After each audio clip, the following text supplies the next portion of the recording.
Welcome to BRK news. నేను విజయ. 5 ఏళ్లుగా మహిళా కడుపులో కత్తెర ఆపరేషన్ చేసిన డాక్టర్ షాకింగ్ సమాధానం. కేరళలో వైద్య రంగం తలదించుకునేలా షాకింగ్ ఘటన వెలుగులోకి వచ్చింది. ఆపరేషన్ టైంలో డాక్టర్ల నిర్లక్ష్యంతో ఒక మహిళ 5 ఏళ్ల పాటు నరకాన్ని అనుభవించింది. కడుపులో కత్తెర ఉన్న విషయాన్ని గుర్తించకుండానే కుట్లు వేయడంతోనే ఆ మహిళ 5 ఏళ్లుగా అనారోగ్యంతో కొట్టుమిట్టులాడింది. హాస్పిటల్ ఆపరేషన్ అంటేనే వణుకు పుడుతుంది.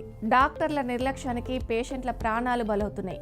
కేరళలో వైద్య రంగం తలదించుకునేలా ఒక షాకింగ్ ఘటన వెలుగులోకి వచ్చింది.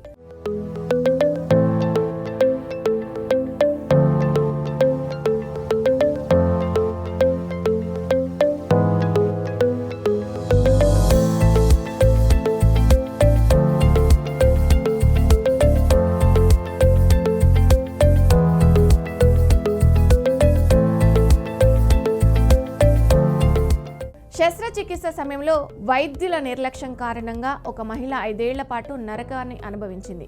ఇక కడుపులో కత్తెర ఉన్న విషయాన్ని గుర్తించకుండానే కుట్లు వేయడంతోనే ఆ మహిళ 5 ఏళ్లుగా తీవ్ర అనారోగ్యంతో కొట్టుమిట్టులాడింది. కేరళకు చెందిన ఉషా జోసెఫ్ అనే మహిళ గర్భాశయ సంబంధిత సమస్యతో బాధపడుతూ 2021లో అలప్పుజాలోని ప్రభుత్వ మెడికల్ కాలేజీలో చేరారు. అక్కడ ఆమెకు శస్త్రచికిత్స జరిగింది. అయితే సర్జరీ సమయంలో వైద్యులు పొరపాటున ఒక సర్జికల్ పోరస్ పీసును ఆమె కడుపులో వదిలేశారు. సర్జరీ తర్వాత ఉషకు నిరంతరం కడుపు నొప్పి వస్తుండేది. అనేక సార్లు సదరు ప్రభుత్వ ఆసుపత్రికి వెళ్లినా అక్కడి వైద్యులు ఆమె సమస్యని సీరియస్గా తీసుకోకుండా నిర్లక్ష్యం చేశారు. చివరికి భరించలేక ఆమె ఒక ప్రైవేట్ ఆసుపత్రికి వెళ్ళగా అక్కడ తీసిన ఎక్స్రేలు ఆమె కడుపులో కత్తెర ఉన్నట్లు స్పష్టంగా కనిపించింది. ఇది చూసి బాధితురాలితో పాటు కుటుంబ సభ్యులు కూడా దిగ్భ్రాంతికి గురయ్యారు. ఇక ఈ శస్త్రచికిత్స చేసినట్లు ఆరోపణలు ఎదుర్కొంటున్న డాక్టరు లలితాంబిక ప్రస్తుతం సర్వీసు నుంచే రిటైర్ అయ్యారు. ఆ సర్జరీ తాను చేయలేదని ఆమె బుకాయించే ప్రయత్నం కూడా చేశారు.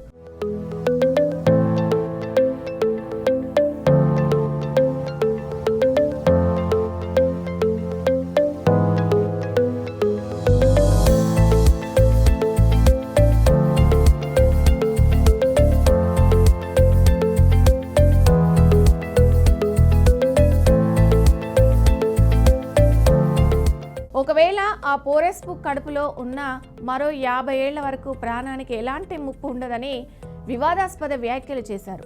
ఉషకు వస్తున్న సమస్యలు కిడ్నీలో రాళ్ల వల్ల కలిగే తప్ప కత్తెర వల్ల కాదని వాదించారు.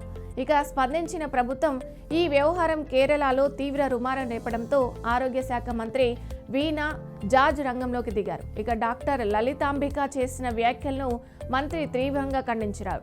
బాధితురాలి కుటుంబానికి అండగా ఉంటామని భరోసా ఇచ్చారు. ఈ ఘటనపై లోతైన దర్యాప్తు చేసేందుకు ఒక మెడికల్ బోర్డును కూడా ఏర్పాటు చేశారు. బాధ్యులైన వైద్యులు సిబ్బందిపై కఠిన చర్యలు తీసుకుంటామని మంత్రి హెచ్చరించారు. ప్రస్తుతం ఉషా జోసెఫ్కు కొచ్చిలోని అమృత ప్రైవేట్ ఆసుపత్రిలో శస్త్రచికిత్స నిర్వహించి ఆమె కడుపులోని ఆ కత్తెరను తొలగించేందుకు ఏర్పాట్లు చేశారు. వైద్యుల నిర్లక్ష్యం ఒక సామాన్యురాలి ప్రాణాలను ఎలా ఫనంగా పెడుతుందోనన్న దానికి ఈ ఘటనే నిదర్శనం.